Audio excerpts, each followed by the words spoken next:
You're scrolling through pictures of a $10,000 handbag, and for just a second, you actually think about buying it, even though your rent is due next week. If that sounds even a little bit familiar, it's not because you're bad with money.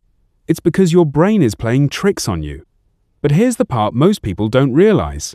That thought? It didn't just randomly appear. It was triggered, designed, engineered. And here's where it gets uncomfortable. Your brain reacts to luxury in a way that's surprisingly similar to addiction.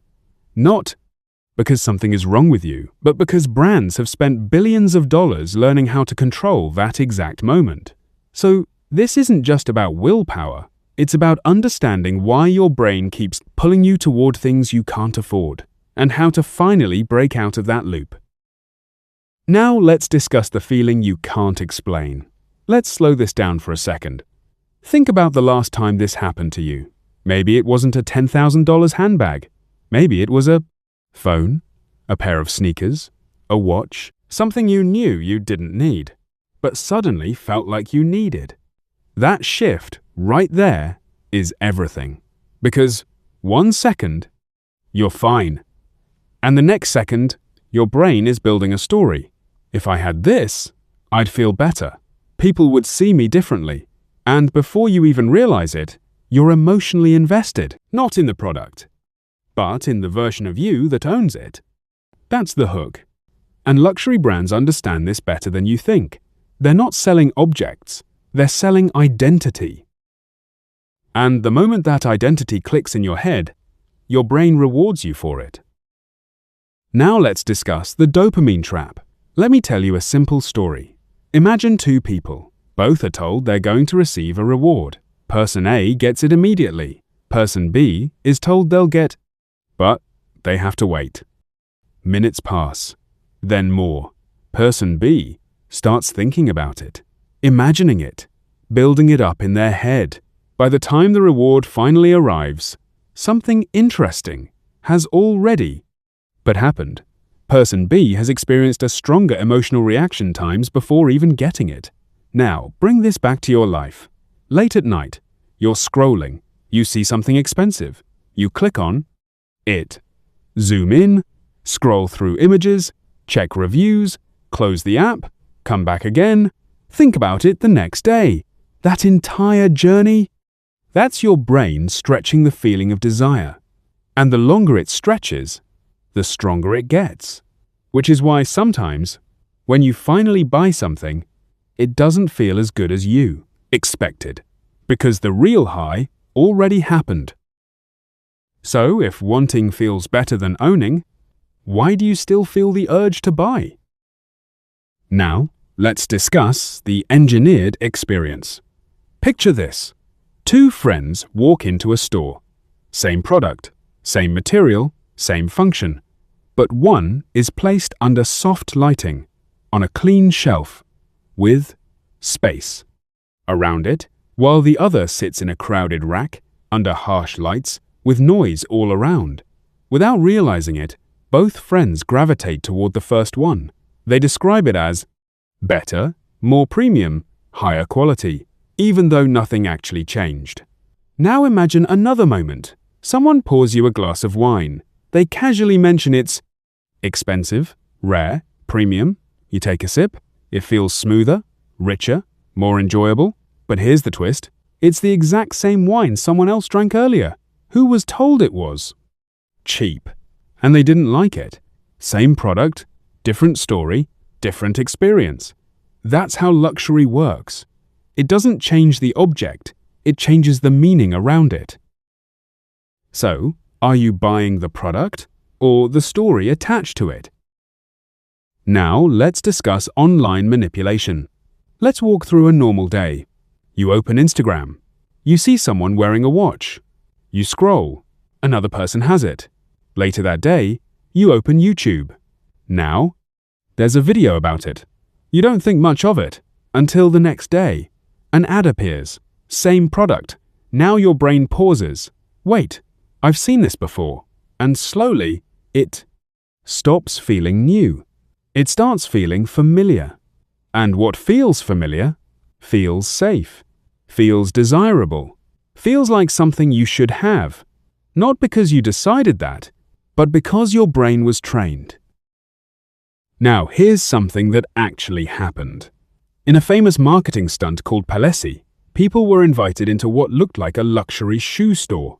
Minimal design, clean layout, elegant branding, high prices.